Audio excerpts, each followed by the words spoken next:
ఎన్నికల ముందు నారా లోకేష్ హామీ ఇచ్చిన విధంగా జనవరి 1వ తేదీన జాబ్ క్యాలెండర్ విడుదల చేయాలని డిమాండ్ చేశారు ఏఐవైఎఫ్ రాష్ట్ర ప్రధాన కార్యదర్శి పర్చూరి రాజేంద్రబాబు. ఇదే అంశంపై గుంటూరు కొత్తపేటలోని భగత్ సింగ్ బొమ్మ వద్ద వినూత్న రీతిలో భిక్షాటన చేస్తూ నిరసన వ్యక్తం చేశారు. ఈ సందర్భంగా మీడియాతో ఏఐవైఎఫ్ జిల్లా ప్రధాన కార్యదర్శి షేక్ వలీ మాట్లాడారు. నారా లోకేష్ ఎన్నికల ముందు యువగలం పాదయాత్ర సాక్షిగా ఇచ్చిన హామీలు ఏమయ్యాయని ప్రశ్నించారు. జనవరి 1వ తేదీన జాబ్ క్యాలెండర్, జాబ్ ఇచ్చే వరకు నిరుద్యోగ భృతి హామీలు ఏమయ్యాయని నిలదీశారు.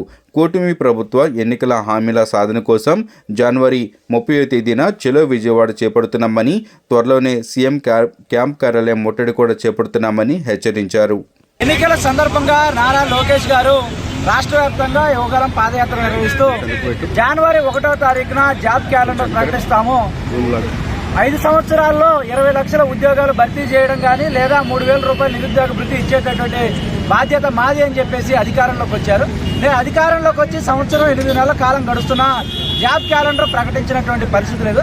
2 జనవరి 1 వస్తున్నా కూడా ఇంతవరకు జాబ్ క్యాలెండర్ ప్రకటించలేదు. కానీ కూటమి అధికారంలో ఉన్నటువంటి కూటమి ప్రభుత్వానికి సంబంధించిన పార్టీల నాయకులకు, కార్యకర్తలకు, కార్పొరేషన్లు చైర్మన్లుగా, డైరెక్టర్లుగా వాళ్ళకైతే పదవులు దక్కాయి. కానీ రాష్ట్రంలో ఉన్నటువంటి నిరుద్యోగ యువతకి ఏ రకమైనటువంటి ఉద్యోగ ఉపాధి అవకాశాలు లభించలేదనేటువంటి కారణంగా ఏఐవైఎఫ్ ఆధ్వర్యంలో ఈరోజు గుంటూరులో మెడకి ఉరితాళ్లు బిగించుకొని నిరుద్యోగ యువతగా భిక్షాటన చేస్తూ ఉద్యోగాలు ఇవ్వకపోతే అడుక్కు తినాలి, లేదంటే ఆత్మహత్యలే శరణ్యం అనేటువంటి పద్ధతిలో ఏఐవైఎఫ్తో నిరసన కార్యక్రమం చేపట్టడం జరుగుతోంది.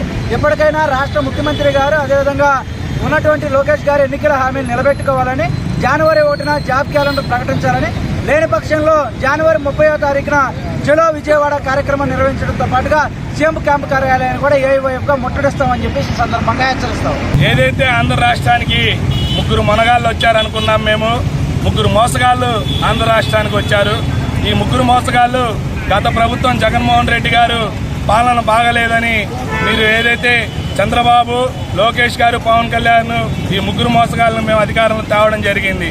మీరు ఏదైతే గతంలో హామీ ఇచ్చారో మేము అధికారంలో రాగానే జనవరిన జాబ్ క్యాలెండర్ విడుదల చేస్తానన్న లోకేష్ గారు, లేకపోతే 3,000 రూపాయలు నిరుద్యోగ భృతి ఇస్తామన్న లోకేష్ గారు, లేకపోతే 107, 108 జీవో జగన్మోహన్ రెడ్డి తెచ్చిన జీవోలు నేను రద్దు చేస్తానన్న చెప్పిన లోకేష్ గారు మీరు ఎక్కడున్నారని ప్రశ్నిస్తా ఉన్నాము. మీరు మా యువతను మోసం చేశారని చెప్తా ఉన్నాము. అదేవిధంగా ఈ దేశంలోనే సీనియర్ ముఖ్యమంత్రి నేను, ఎలా అయితే నేను సంపద సృష్టిస్తానో చూడండి అని చెప్పి జగన్మోహన్ రెడ్డి గారు సంపద సృష్టించిన మెడికల్ కాలేజీలు ఏదైతే దాన్ని తెగ నమ్ముతా ఉన్నాడు. కాబట్టి చంద్రబాబు మోసగారి, మరోవైపు పవన్ కళ్యాణ్ గారు ఏదైతే ఈ రాష్ట్రంలో 30,000 మహిళలు తప్పిపోయారు, నా దగ్గర కేంద్ర ఇంటెలిజెన్స్ రిపోర్ట్ ఉంది, కేంద్ర ముఖ్యులు నాకు చెప్పారని చెప్పారు. అదే కేంద్రంతో నువ్వు లాలిచ్చిపడ్డావు, అదే కేంద్రంలో భాగస్వామిగా ఉన్నావు. 30,000 మహిళల్లో 3 పిలుచుకుని వచ్చావని అడుగుతా ఉన్నాము. నా అన్న తమ్ముళ్ళకి, అక్క చెల్లెలకి చెప్తా ఉన్నాను, వాలంటీర్లకు 5,000 కాదు 10,000 ఇస్తానని నమ్మండి అని చెప్పారు పవన్ కళ్యాణ్ గారు. మీ హామీ ఏమైందని అడుగుతా ఉన్నాం పవన్ కళ్యాణ్ గారు. కాబట్టి 3 మోసగాళ్ళు ఆంధ్ర ప్రజల్ని మోసం చేశారు. మేము ఒకటే హెచ్చరిస్తా ఉన్నాము, జాబ్ క్యాలెండర్ తక్షణమే విడుదల చేయాలి. రేపు జనవరిలో విడుదల చేయకపోతే జనవరి చివరిన 30వ తారీఖున చలో విజయవాడ పిలుపునిస్తా ఉన్నాము. లోకేష్ గారి ఇంటిని కూడా ముట్టడిస్తాము. కాబట్టి కూటమి పెద్దలుగా ఒకటే హెచ్చరిస్తా ఉన్నాము, మీరు ఇచ్చిన హామీలు అమలు చేయకుండా మరోసారి మేమే గద్దెనెక్కుతామని మీరు అనుకుంటా ఉన్నారు. యువతగా హెచ్చరిస్తా ఉన్నాము, మీరు ఇచ్చిన హామీలు అమలు చేయకుండా అధికారంలో రావడం కల్లా. కాబట్టి ఇచ్చిన హామీలు అమలు చేసి మీరు ఓట్లు అడగాలని అఖిల భారతీయ జన సమాఖ్యగా హెచ్చరిస్తా ఉన్నాము. అధికారంలోకి రాగానే నవ్యాంధ్ర చేస్తారని చెప్పి అధికారంలోకి రాగానే నిరుద్యోగ ఆంధ్రగా ఈ రాష్ట్రాన్ని మార్చడం జరిగింది. దానికి ఉదాహరణ చూస్తూ ఉంటే యువగలం పాదయాత్రలో నారా లోకేష్ గారు మీ పెద్దన్నని మనం అధికారంలో రాగానే నిరుద్యోగ వృత్తిస్తాం, అధికారంలో రాగా నిరుద్యోగ వృత్తిస్తామని యువత చేత గంపగుత్తుగా ఓట్లు వేయించుకొని అధికారంలోకి రాగానే ఏరు దాటినాక దెబ్బ తగలేసే విధంగా ఈ రాష్ట్రంలో ఉన్న యువకుల పక్షాన వ్యవహరించడం జరుగుతూ ఉందని అన్ని వర్గాల్లో ఉన్న యువత మొత్తం కూడా ఆలోచన చేస్తా ఉన్నారు.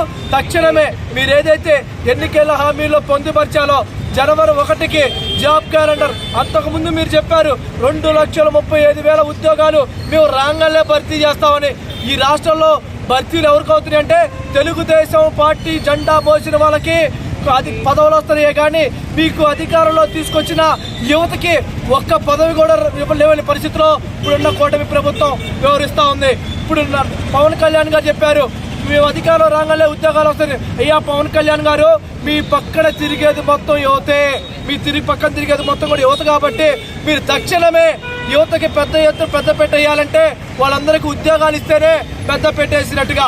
మీరు సినిమాల్లో డైలాగులు రాజకీయాల్లో కనుక చెప్తే ప్రజలు మిమ్మల్ని క్షమించరని అఖిల భారతీయ జనసమాఖ్యగా మేము తెలియజేస్తా ఉన్నాం. లేని పక్షంలో ఈ రాష్ట్రంలో ఉన్న అన్ని వర్గాల్లో ఉన్న యువతను మొత్తాన్ని కూడా సమీకరించి నారా లోకేష్ గారి ఇల్లుని, పవన్ కళ్యాణ్ గారి ఇల్లుని కూడా ముట్టడిస్తామని తెలియజేస్తా ఉన్నాం.